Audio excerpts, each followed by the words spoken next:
go to Sapa.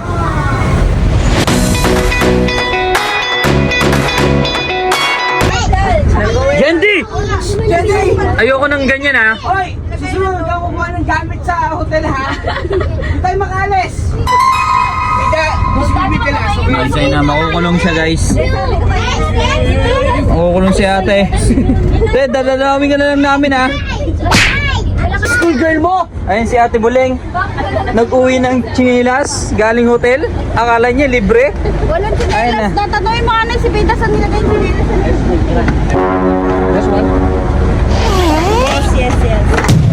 Ano? So sorry. Ayun na guys. Ano ito?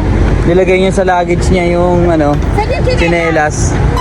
Dalawang isang chinelas na wala. Dito na yung chinelas. Ayun na, nilagay sa chinelas guys. Hindi kami makaalis. Dahil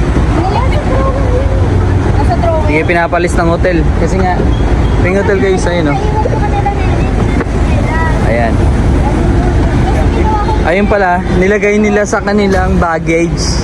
Aray ka po. Akala niya libre lang. Akala niya libre, nandito kami sa Vietnam guys. Nakakahiya. Oh no! Ayun. Nigis oh. Grabe. Proud to be Pinoy. Umamin si ate doon kasi namahalan siya. Nahuli siya. Nahuli, hindi umamin na siya kasi mahal pala. Hindi lang isa, dalawang pares ang inuwi ni ate Buleng. Yan, hinahanap nila doon sa ano. Ayun nga, laundry bag. Laundry bag?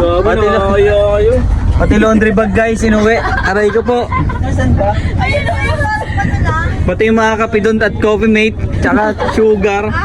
Pinapa. Guys, nakakaya sila guys, hindi ko lang kilala. Ayun, dalawa sila oh. Viral kayo ngayon, boy. Guys, sa Vietnam kami guys, ayun oh. bag na ano, lagay ng mga Ay, mga Pilipino yan guys. Ayun na guys, ang laki ng ano, oh, ang laki ng ano nila oh. Ay, nakakaya. Ano yung pasok? Nakakaya naman. Nakakaya to.